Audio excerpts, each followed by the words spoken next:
Royal Challengers Bengaluru ತಂಡದ ಅಭಿಮಾನಿಗಳಿಗೆ ಕರ್ನಾಟಕ ಸರ್ಕಾರ ಸಿಹಿ ಸುದ್ದಿ ನೀಡಿದೆ. ಕರ್ನಾಟಕ ಕ್ರಿಕೆಟ್ ಅಸೋಸಿಯೇಷನ್ನ ಸತತ ಪರಿಶ್ರಮದ ಫಲವಾಗಿ ಅಂತೂ ಇಂತೂ ಕೊನೆಗೂ ಚಿನ್ನಸ್ವಾಮಿ ಕ್ರೀಡಾಂಗಣದಲ್ಲೇ ಐಪಿಎಲ್ ಪಂದ್ಯಗಳನ್ನು ನಡೆಸೋದಕ್ಕೆ ಕರ್ನಾಟಕ ಸರ್ಕಾರ ಷರತ್ತುಬದ್ಧ ಅನುಮತಿಯನ್ನು ಕೊಟ್ಟಿದೆ.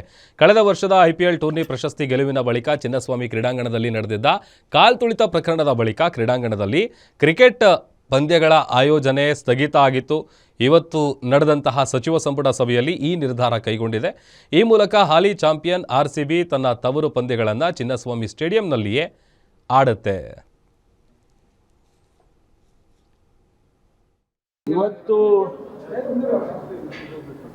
ಕರ್ನಾಟಕ ಸ್ಟೇಟ್ ಕ್ರಿಕೆಟ್ ಅಸೋಸಿಯೇಷನ್ ಅವರು ಮತ್ತು ಆರ್ಸಿಬಿ ರೆಪ್ರೆಸೆಂಟೇಟಿವ್ಸ್ ಅವರ ಜೊತೆಯಲ್ಲಿ ಸಭೆ ಮಾಡಿದ್ದು. ನಮ್ಮ ಹಿರಿಯ ಅಧಿಕಾರಿಗಳು ಏನು ಜಸ್ಟಿಸ್ ಕುನ್ನಾ ಅವರ ವರದಿಯ ಆಧಾರದ ಮೇಲೆ ನಾವು KSCA ಅವರಿಗೆ ಅವರ ರೆಕಮೆಂಡೇಶನ್ಸನ್ನು ತಿಳಿಸಿ ಮುಂದೆ ಯಾವುದೇ ಮ್ಯಾಚ್ ಆಗಬೇಕಾದ್ರೆ ಜಸ್ಟಿಸ್ ಕುನ್ನಾ ಅವರ ವರದಿಯಲ್ಲಿ ಮುಖ್ಯವಾದ ಅಂಶಗಳನ್ನು ಅವರು ಕ್ರಮ ತಗೋಬೇಕು ಅಂತೇಳಿ ನಾವು ಸೂಚನೆ ಮಾಡಿದ್ದೆವು.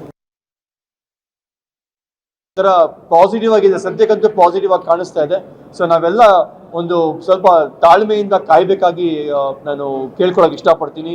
ಇವತ್ತು ಸಾಯಂಕಾಲ ಕ್ಯಾಬಿನೆಟ್ ಮೀಟಿಂಗ್ ಆದಮೇಲೆ ಸಾಹೇಬ್ರೇನೆ, ನಮ್ಮ ಹೋಮ್ ಮಿನಿಸ್ಟರ್ ಸಾಹೇಬ್ರೇನೆ ಚಿನ್ನಸ್ವಾಮಿ ಕ್ರಿಕೆಟ್ ಸ್ಟೇಡಿಯಂ ಅಲ್ಲಿ ಹಿಂದೆ ವಿಜಯೋತ್ಸವ ಆಚರಿಸುವಂಥ ಸಂದರ್ಭದಲ್ಲಿ ಅನಾಹುತ ಆಗಿತ್ತು. ಆ ಸಂದರ್ಭದಲ್ಲಿ ಕ್ರಿಕೆಟ್ ಆಟ ಆಡೋದನ್ನ ಬ್ಯಾನ್ ಮಾಡಿದರು. ಮತ್ತು ಈಗ ಅವರು ಕೂಡ ರಿಕ್ವೆಸ್ಟ್ ಕೊಟ್ಟಿದ್ದಾರೆ. ಹಿಂದಿನ ಕ್ಯಾಬಿನೆಟ್ನಲ್ಲೂ ಕೂಡ ಡಿಸ್ಕಷನ್ಸ್ ಬಂದಿತ್ತು, ಮತ್ತು ಕುನ್ಹಾ ಅವರ ವರದಿ ಕೂಡ ಬಂದಿತ್ತು. ಅವರು ಕೆಲವು ಕಂಡೀಷನ್ಸು ಹಾಕಿದ್ರು. ಮುಂದಕ್ಕೆ ಕ್ರಿಕೆಟ್ ಆಡಬೇಕಾದ್ರೆ ಯಾವ ರೀತಿ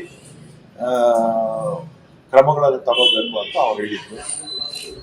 ಅದೇ ಪ್ರಕಾರ ಇವತ್ತು ನಮ್ಮ ಗೃಹ ಮಂತ್ರಿಗಳು ಕ್ಯಾಬಿನೆಟ್ಗೆ ಎಕ್ಸ್ಪ್ಲೇನ್ ಮಾಡಿದ್ರು. ಆಮೇಲೆ ಮುಖ್ಯಮಂತ್ರಿಗಳು ಮತ್ತು ಎಲ್ಲರೂ ಕೂಡ ಕ್ರಿಕೆಟ್ ಆಟ ಆಡೋದಕ್ಕೆ ಪರ್ಮಿಷನ್ ಕೊಡಬಹುದು, ಆದರೆ ಕಂಡೀಷನ್ಸು ಹಾಕಿ ಕೊಡಿ ಅಂತ ಹೇಳಿದ್ದಾರೆ. 35,000